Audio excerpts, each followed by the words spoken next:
हम लोग भी जेल कांग्रेस के खिलाफ हम लोग लड़े थे।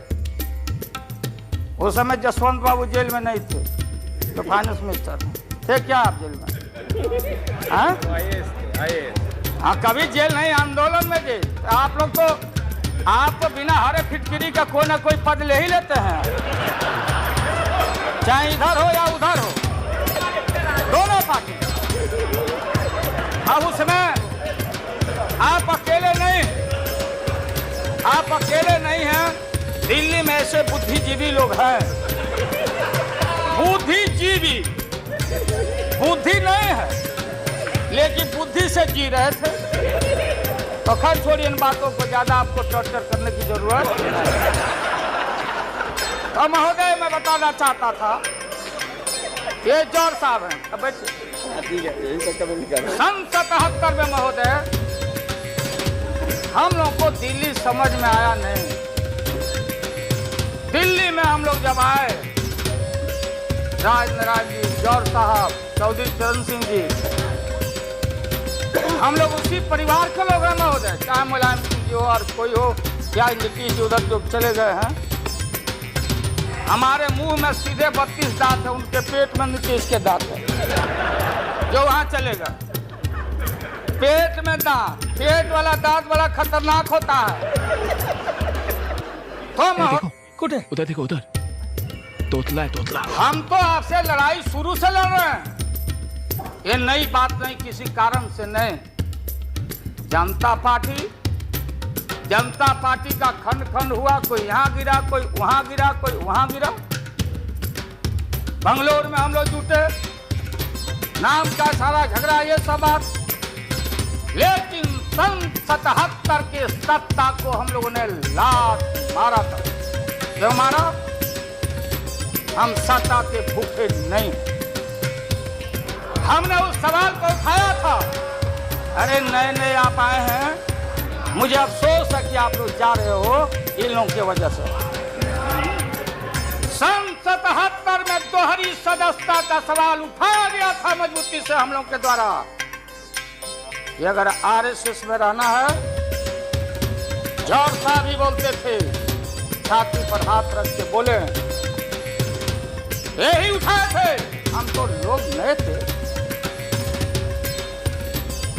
हम लोगों ने कहा था या तो आरएसएस में रहिए या तो जनता पार्टी में रहिए। दोहरी सदस्यता नहीं चलेगा इस मुल्क में, और देश के सेकुलर कैरेक्टर और फाउंडेशन को हम लात नहीं मारेंगे।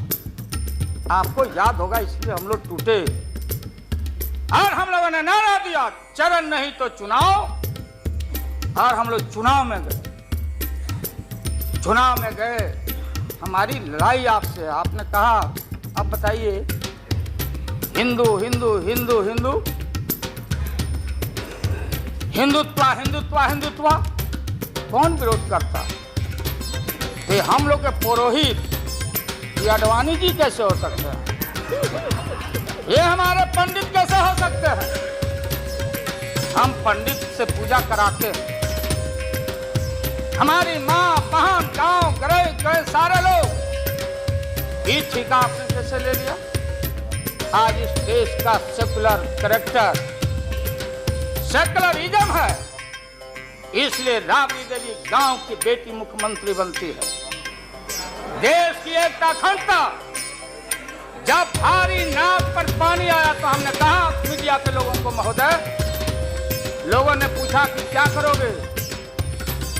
हमने एक कैलेंडर कर दिया, क्योंकि लोग रोज बोलते थे दिल्ली में, नहीं जयललिता जी से पैचअप हो गया, लालू मुलायम में लड़ाई हो गई विगत दिनों में, कोई पूछ कोई कूच।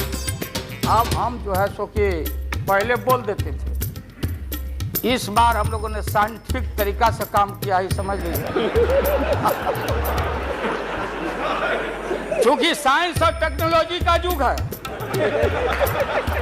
आप डंडा पहना छोड़ के अग्नि में प्रवेश कर गए हैं, अब पोखरन में, तो हम लोग भी अब साइंटिफिक तरीका का इस्तेमाल किया है। आप पूछ रहे क्या रूप होगा, क्या रंग होगा? इसमें रंग अजूबा होगा, इस रंग का कोई जवाब आपके पास नहीं होगा। आप जाइए। अभी भी मेरा सुझाव है, हालांकि सुझाव देने का हकदार आपके उम्र के आदमी के लिए हम नहीं योग समझते, लेकिन आपने कहा था माननीय प्रधानमंत्री जी, पूरे देश के कांग्रेस के लोगों को विन ओवर करने के लिए, सिंपैथी लेने के लिए, कि नेहरू जी ने कहा था कि अटल एक दिन तुम देश का प्रधानमंत्री बनेगा। आपने कहा था, ये लिखा हुआ है रिकॉर्ड में, आपने कहा था। तो आप एक बार नहीं, आप 2 बार हो गए। नेहरू जी तो एक बार बोले, आप हो गए 2 बार। आप तो जान छोड़िए मुल्क का।